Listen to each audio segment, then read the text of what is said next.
Out of 50, our next question is 34th question.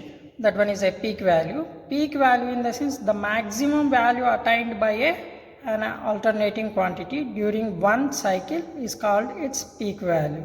It is also known as the maximum value or amplitude or a crest value. The sinusoidal alternating quantity obtains its peak value at 90 degrees only. You remember peak value in the sense, so in a positive half cycle, in a negative half cycle, which place we can get a peak amplitude. So you remember here 0 and this one is 180 degrees. At 90 degrees only we can get a peak amplitude. Either that one is a voltage or a current, whatever it may be. But the amplitude we can get at exactly 90 degrees only a peak value.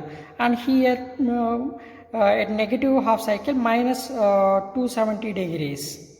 We can get it peak amplitude. That one is we can call as a peak value. The peak value of alternating voltage and current, it's represented by EM and IM respectively.